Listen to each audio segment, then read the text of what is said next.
My son Eli was in the emergency room for 6 hours with a fractured skull, and my in-laws were 40 minutes away at my sister-in-law's graduation party. 2 days later, my mother-in-law called to tell me the family had decided I was an unfit mother. I laughed so hard I scared the night nurse. That was the moment everything changed, and I want you to stay with me until the end, because what happened next took me completely by surprise too. The smell of an emergency room at 2 in the morning is something that rewires you. It's antiseptic and old coffee and something metallic underneath that you don't want to think about too hard. I sat in a plastic chair bolted to the wall in pediatric trauma, my hands wrapped around a paper cup that had gone cold an hour ago, staring at a set of double doors that hadn't opened since they wheeled my 7-year-old son through them. His name was Eli.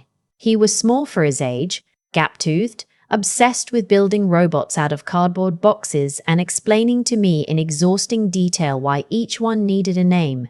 The robot he'd been working on that Saturday afternoon was named Gerald. Ellie had fallen off the backyard playset, reaching for a branch he told me 100 times he could reach. He couldn't. He hit the ground wrong, and I heard the sound from inside the kitchen, and I already knew before I got to the back door. I called 911 with one hand and texted the family group chat with the other. My fingers were shaking so badly I had to retype it 3 times. Eli fell, head injury, taking him to Children's Hospital. It's serious. I sent it at 4:47 p.m. on a Saturday. My husband had died 14 months earlier. Pancreatic cancer, fast and merciless. So when I say family, I mean his family. The only extended family Eli had ever really known. My own parents were gone. It was just me, and them, and whatever fraying thread I'd been holding on to since the funeral. My mother-in-law. My father-in-law. My sister-in-law, who was celebrating her college graduation that evening at a venue 43 minutes from the hospital. I know the exact distance because I looked it up while I sat in that chair. 43 minutes. The replies came in fast, the way they always do when something hasn't happened to them yet. My mother-in-law, oh no, praying, keep us posted. My father-in-law, let us know. My sister-in-law, croat. I put my phone face down on my thigh and walked to the window. The parking lot was empty except for a security guard making slow circles around the ambulance bay. I pressed my forehead against the cold glass and just breathed. At 7 p.m., I sent an update. Still in with the doctors. CT scan showed a fracture. They're monitoring for pressure. It could be a long night. My mother-in-law replied 40 minutes later. We're at the party, but thinking of you both. These things usually turn out fine. Kids are resilient. I read that message 4 times. These things usually turn out fine. My son had a fractured skull, and his grandmother was eating catered appetizers at a banquet hall 43 minutes away. My father-in-law sent a thumbs-up reaction to the message. That was it. Just a thumb. I went back to my chair. The charge nurse, a woman with close-cropped silver hair and the kind of calm that only comes from seeing the worst things possible for 20-plus years, brought me a blanket without me asking. She didn't say anything. She just set it on the chair next to me and went back behind the desk. I pulled it around my shoulders and sat there in the chemical light and waited. The doctor came out at 10:45. He was younger than I expected, with deep circles under his eyes and a way of crouching down to be at my eye level that told me he'd had to deliver bad news before and was trying to make it softer. Mom? For Eli? I was on my feet before he finished saying my name. He's stable, he said, and the breath left my body in a wave. The fracture is linear. No depression. No midline shift on the CT. We got lucky with the landing. He's going to have a significant headache for a while and we want to keep him overnight for observation, but he's awake and asking for you. He paused, and apparently asking about someone named Gerald. I laughed and burst into tears at the same time. The doctor handed me a box of tissues from somewhere and gave me a minute. I texted the group chat from the hallway outside Eli's room before I went in. I wanted my hands to stop shaking first. He's okay. Fracture is stable. No surgery needed. He's awake. Thank God is stable. No surgery needed. He's awake. Thank God. I stared at the screen, Waited. Nothing. I pushed open the door. Eli was propped up against 2 pillows, a bandage wrapped around his head, an IV in his small hand, watching a nature documentary with the sound low. He looked pale and exhausted, and more like his father than he ever had. That particular expression of trying to be braver than he felt. "Mom." His voice was scratchy. "Is Gerald okay? I dropped him when I fell." "Gerald is fine," I lied immediately. "He's waiting at home." "Okay." He relaxed back against the pillow. I knew I could reach that branch. You absolutely could not. I almost could. I pulled my chair up next to his bed and took his hand very carefully around the IV. "Go to sleep, Bug." He was out in 4 minutes. I sat there in the dark and watched the monitor blink and listened to him breathe and checked my phone. No one had responded. I scrolled back through their social media while Eli slept. My sister-in-law had posted a reel of the graduation party at 9:15. Streamers, a 3-tier cake, champagne flutes. My mother-in-law was in 3 of the photos, laughing with her head thrown back. My father-in-law was in 1, holding a glass of something amber, grinning at the camera.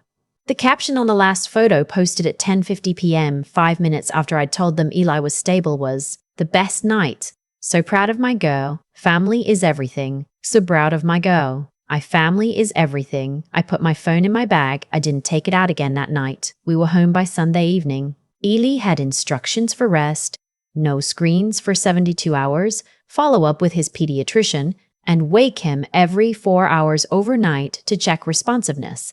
I drove home with 1 hand on the wheel and 1 hand stretched into the back seat so he could hold on to my fingers. He fell asleep before we left the parking garage. I had not heard from any of them. Not a call, not a voicemail, not a text asking if we were home safe. I spent Sunday night on the couch next to Eli's door with a baby monitor from when he was an infant, the one I'd kept in a box in the closet and never thrown away for no reason.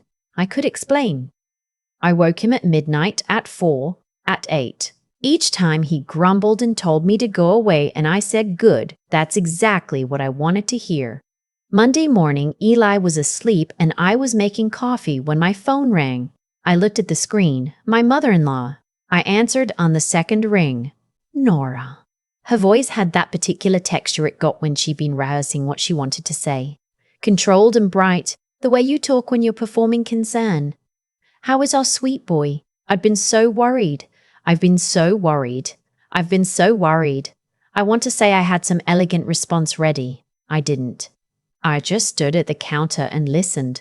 "Listen," she said, moving through the pleasantries faster than normal. "I actually wanted to talk to you about something.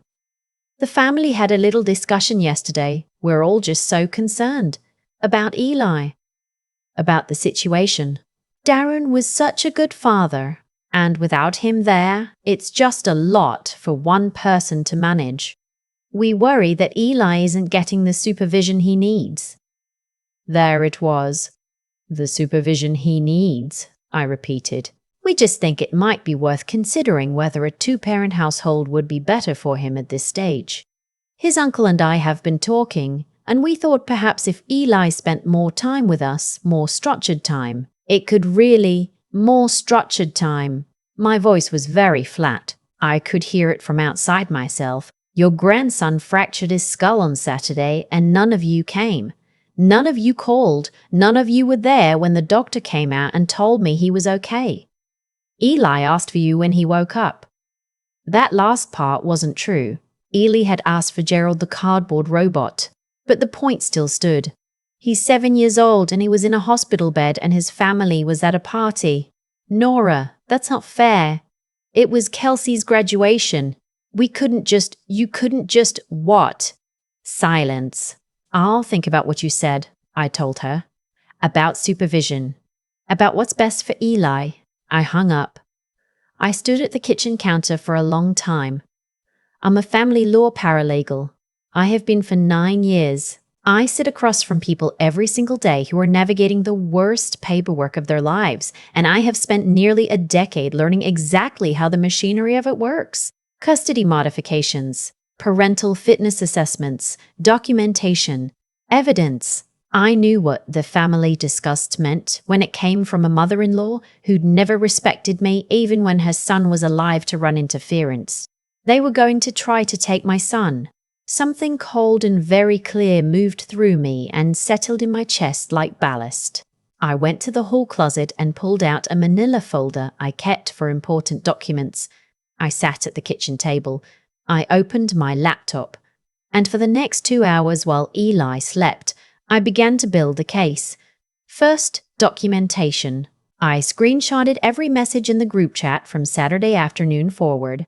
Timestamp 4047 p.m., my message. Timestamp 5000 due, their responses. Timestamp 7000, my update. Timestamp 740, these things usually turn out fine. The thumbs up, the graduation party photos with their timestamps. I put them all in a folder on my desktop labeled Eli Fall October. Second, I called the hospital's patient records line and requested copies of the intake forms, the CT report, and the discharge summary. For my records, I said, of course they said. Third, I called my attorney. Not a family lawyer, not yet, just the woman who'd handled my husband's estate, who knew me, who knew our situation. I told her what had happened. She was quiet for a moment, and then said, send me what you have, and Nora, don't reach out to them. Let them come to you. I said I could manage that. Fourth, I looked very carefully at everything I had been providing for that family since my husband died. Here's what the grief books don't tell you. When you lose your husband young, his family doesn't just lose him. They lose their access to him, and sometimes, if you're not careful, they migrate that access directly onto you. You become the one who keeps the connection alive. You're the one who brings Eli to Sunday dinners, who sends the school photos, who loops them into holidays, who answers the calls. You do it because you're trying to hold something together for your son, and also because you're exhausted and grieving, and it's easier than having another hard conversation. My mother-in-law had been on my wireless family plan since 8 months after the funeral. She'd asked once. I'd said yes before I finished processing the question. $62 a month. My father-in-law's truck had needed a repair last spring. The shop quoted $1,400. He'd mentioned it in passing on a Sunday, the way you mention things when you expect them to be handled. And I had transferred the money before I thought about it hard enough to stop myself. My sister-in-law, Kelsey, the one whose graduation party had been 43 minutes from my son's hospital room, I had paid for her LSAT prep course, $1,800, because she'd asked, and $800, because she'd asked, and because her brother would have said yes, and I'd been trying to be the person he would have been. The number, when I added it up, was not small. I didn't feel angry about it exactly. I felt something colder than angry. I felt like a risk analyst looking at a spreadsheet and seeing a pattern she'd been too close to notice before. I had been pouring into a tank that had a hole in the bottom, and the hole's shape was the outline of people who showed up when they needed something and evaporated when I did. I pulled up my wireless account, administrator Nora. I looked at the line I'd added 14 months ago. I initiated a transfer of liability. I ported her number to a prepaid carrier, set up the account in her name with her email address, and loaded it with 2 weeks of service. Enough to receive exactly one notification telling her the new plan was active and her next payment was her own responsibility. Then I looked at the autopay I had set up for the small storage unit my in-laws used to store furniture from the house they'd downsized out of 3 years ago. $48 a month. I had set it up because my husband had been the one managing it, and after he died no one had thought to change it, and neither had I. I logged into the storage company's website and removed my payment method. The system generated an automated notice that would go to the email on the account. That email was my father-in-law's. Then I sat back and looked at what I had, the documentation folder, the medical records request, the conversation with the attorney. I thought about my mother-in-law's voice that morning. We just think it might be worth considering. The particular architecture of that sentence, designed to sound reasonable while meaning something not reasonable at all. I was very good at reading what things actually said versus what they claimed to say. I waited. I didn't have to wait long. My phone started moving on Thursday morning. I was dropping Eli at school, his first day back, watching him walk through the front doors with the determined shuffle of a kid pretending his head didn't hurt. My phone buzzed in the cuff holder. My mother-in-law, Nora, my phone is showing a new carrier. I didn't change anything. Then, 20 minutes later, Nora, there's an email from the storage place saying payment failed. Can you look into that? Then my father-in-law, which was unusual because he almost never texted me directly, hey, the storage unit sent something. Is there an issue with the account? I drove to the coffee shop near my office. I ordered a latte I didn't need. I sat in the corner and I called my mother-in-law back. She answered on the first ring. Nora, what's going on with the phone? I tried to call Kelsey and it said something about a payment. I removed my payment method, I said. You'll need to set up your own billing. A pause. What? Why? What do you mean you removed it? I mean the account is in your name now with your contact information. You just need to add a card. But you've always handled it. I don't know how to. I'll text you the number for the carrier's customer service, I said. They'll walk you through it. Nora, I don't understand. Did we do something? Are you upset about Saturday? Because I already explained that Kelsey's graduation was I'm not upset, I said, which was true in the way that a very cold room is not on fire. I'm just restructuring some things. Restructuring? Her voice shifted. Is this about what I said? About Eli. Because that was just a conversation. I didn't mean, I hope you have a good day, I said. I'll text you that number. I hung up. Then I opened my laptop and kept building. I want to be precise about something. I am not to be precise about something. I am not a vengeful person by nature. I am a person who processes things in writing and in lists and in documented timelines. I spent 9 years watching attorneys build and dismantle cases based on what could be proven, what was on record, what existed in black and white versus what someone insisted they remembered. I knew that my mother-in-law's Monday morning phone call, friendly and poisonous, was the opening move in something. And I knew the way you neutralize an opening move is not to panic, it's to prepare. So I prepared. I wrote a detailed account of Saturday, time-stamped, with the screenshots attached. I wrote a description of every financial contribution I had made to the family since my husband's death, with dates and amounts where I had them. I pulled my bank records. I printed the storage unit emails. I had my attorney review a draft of a letter she would send on my behalf if anything moved forward, a letter that would make very clear what I had documented and what I was prepared to present. And then I requested the security camera footage from the hospital parking garage from Saturday evening, just to see. The footage showed my in-laws' car in the lot at 8:42 p.m. on Saturday night. They had not been 43 minutes away. They had been in the parking garage of the hospital where my son had a fractured skull, and they had not come inside. I sat with that for a long time. I forwarded the footage timestamp to my attorney. She called me back in 20 minutes. Nora, she said, they were there. I know, that changes things considerably. I know. I didn't sleep well that night. Not because I was angry, though I was, somewhere underneath everything, in a place that felt like bedrock, but because I kept thinking about what it meant. They had driven to the hospital, they had sat in the parking garage, and they had decided not to come in, not to call, not to text. They had chosen actively to leave, and then they had gone back to the party. And then on Monday, my mother-in-law had called to tell me the family was concerned about my son's supervision. The audacity of it was so enormous, it had its own kind of terrible grandeur. Kelsey came to my house on Friday. I hadn't invited her. She knocked on the door in the early afternoon when Eli was at a friend's house, and I was home working through my lunch break. She was wearing a blazer she'd probably put on to feel more official, and she had the particular expression of someone who'd been dispatched to handle something. "Can we talk?" she said. I stepped back and let her in. She stood in my living room and looked around at the house she'd been to 100 times, and I watched her calculating something, the way people do when they've been told to find an argument. "Mom is really upset," she said. "About the phone thing. About the storage unit. She doesn't understand what's happening.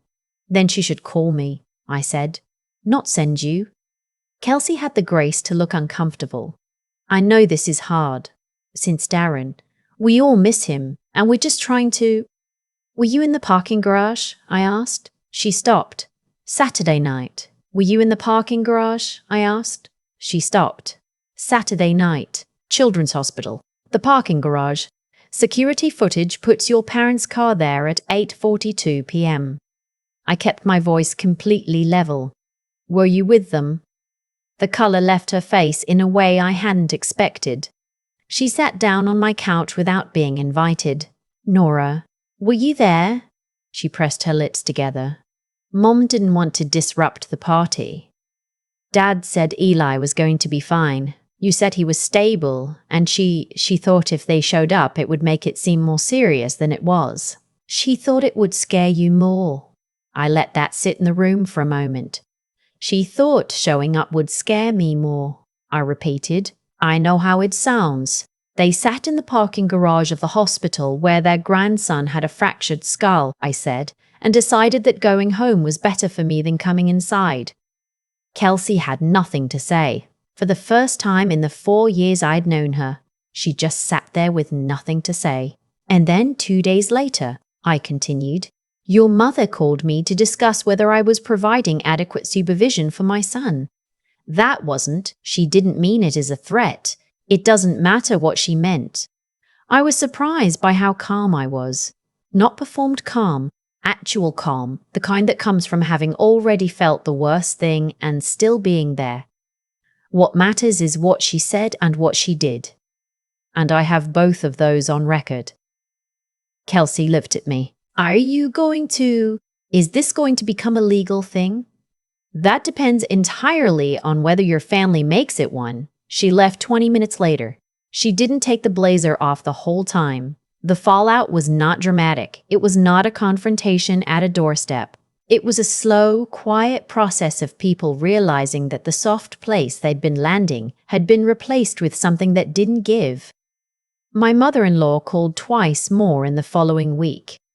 The first call was more of the same, upset, tearful, cycling through guilt and accusation and back. I let her say what she needed to say, and then I said clearly and once, I'm not going to discuss Eli's custody or living situation with you informally. If your family has a formal concern, you can retain an attorney, and that attorney can contact mine. She went silent in a way that told me she hadn't expected the word attorney. I gave her my attorney's contact information. No one called. The storage unit company sent a final notice. My father-in-law paid it. I know because I got a confirmation email that he'd updated the payment method to his own debit card, something that apparently had been possible all along. My mother-in-law figured out the phone plan with the help of a customer service representative and a lot of frustration I heard about secondhand from a mutual family friend. Kelsey sent me a text 3 weeks later. It said, I'm sorry I wasn't there. I should have been there. I read it and set the phone down and went to help Eli hot glue Gerald's new arm back on. I didn't respond that day. Maybe I would eventually. Maybe not. Some things don't have a clean resolution, and I've stopped requiring one. What I know is this. The Sunday after all of it settled, Eli and I made pancakes, and he told me an extremely long story about a dream he'd had in which Gerald had become sentient and taken over a minor league baseball team.